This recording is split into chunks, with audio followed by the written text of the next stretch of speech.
So there was some really great insights on, where we should be focusing our strategic interventions and our priorities. And I do just want to say that in talking about the priorities that the Real Estate Foundation has initially identified, we went through a bit of an exercise where we took the overall findings from the research, and we worked with Modus to kind of filter them based on things like, what is the Real Estate Foundation's mandate, what is our mission and vision, and what is our ideal role as an organization that is unique to us, and develop that preliminary list. But what we are going to be taking the information that we've heard today to refine that list further.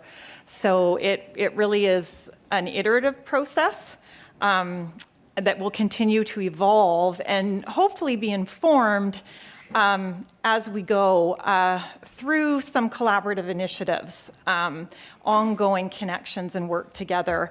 And that's what is the focus of the next part of this session.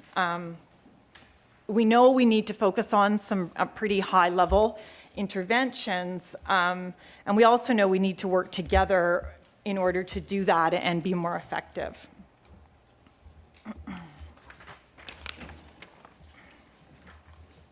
So we want to talk about what working together could look like, recognizing that there are already a lot of really good initiatives underway, and also recognizing that collaboration takes time, resources, and funding, usually by many organizations with different mandates, capacities, and interests. And it needs to be sustained over a fairly long period of time. And there are some really good reasons to work together. We know that collaboration can help improve our understanding of the system so we can have greater impact. And we have had some success at the Real Estate Foundation in supporting collaboration in some of our other focus areas like food systems and water. And we've also found it can really help improve relationships amongst key players with overlapping interests and values, and better support a clearer, more defined vision. It also supports integration across sectors, providing more focus to initiatives in many cases. And lastly, with consistent programs and messages, it can have a major influence on public opinion and drive social shifts more strongly than smaller independent approaches. We do feel that the Real Estate Foundation has a unique and important role as a convener and connector and strategic funder. And this positions us, we think, well to work with other groups to drive progress collaboratively. Oops, sorry. So right now, we know from research and experience in our other program areas that collaboration demands a common vision and goals. And right now in the built environment, there seems to be some competing definitions and goals associated with what does built environment sustainability mean. And it's led to some conflict in areas like regional transportation and neighborhood planning, particularly in the Lower Mainland, but also across the province. So if we want to work more effectively, we really need to get clear on our shared vision, goals, values, and how we can align some of the competing interests with a shared vision.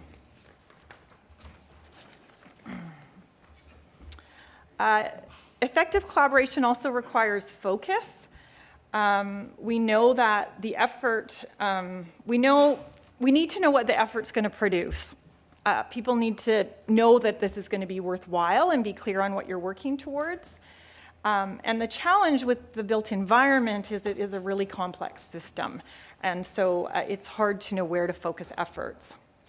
And today has been helpful in that regard for sure. It is just a start though. So to address some of these challenges, we've reviewed a number of sources to learn as much as possible about collaboration, including drawing on some lessons from our other work in our other focus areas. And based on this, we've outlined a model for collaboration we think will work and which we'd like your feedback on today. It consists of 2 layers, which together build a social movement in a sustained way. The base layer is the platform for collaboration, which supports more coordinated collective impact initiatives, and together they spark social change. Okay, so, and in developing that model, we looked at 4 different perspectives, and I want to give you a little bit of a taste of them. I won't get into too much detail, especially given the time constraints, but we drew from what many people are familiar with is the collective impact model, which details the nuts and bolts needed to make a tightly focused collaboration work. We also looked at the movement action plan concept, which is a longer-term social movement in which proponents of change must convince the public to influence decision makers to make large-scale changes. We looked at systems thinking, which in contrast uses analytical tools to understand a system to fix a problem or achieve a goal. It assumes we are all part of the complex system and contributing to the status quo in many ways. So we all have to contribute to a solution reflecting the interests of diverse players.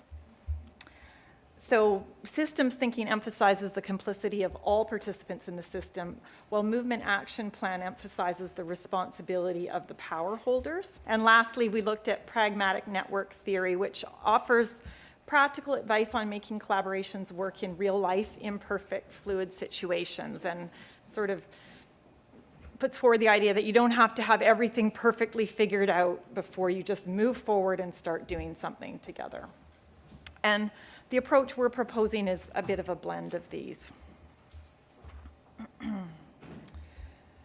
So actually with that, we are going to move on to the exercise where we're hoping that you all will answer some key questions around the model of collaboration that we're interested in exploring.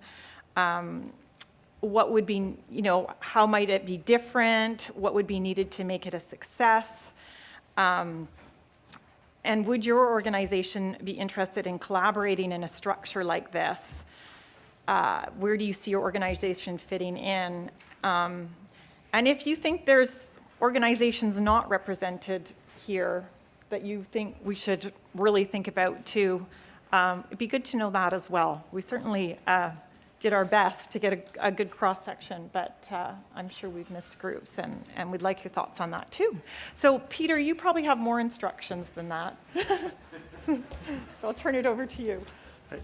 I probably do, but we did try to keep it simple for this round. So on your tables, I see many of you have picked up the collaboration handout, and that is the longer version of what Leanne just talked about in a few minutes. It gives you an explanation of the concept, talks about the more general supportive structure, and the more specific collaborative initiatives. So what we'd like you to do is read that through, and referencing that, answer the 3 questions that are up on the screen here on the blue sticky pads that are on your table. So to do that, you will need to assign a note taker. And if you'd like to have a separate note taker and facilitator, as you probably know makes things a bit easier, assign a separate facilitator as well. That's about it for instructions, really. It's just try to capture your responses to those 3 questions on the blue sheets. And we've got about a half hour to do that. I have a question at the back of the room. Yeah, you're right on that. And so it would be helpful. I think the Real Estate Foundation's trying to get a handle on, and Leanne, you can add to this if you like, but we'd like to know who'd really like to be engaged in this in a big way and sees that it fits well with your mandate. So who are our partner organizations? Who in this room would see themselves involved in a smaller role?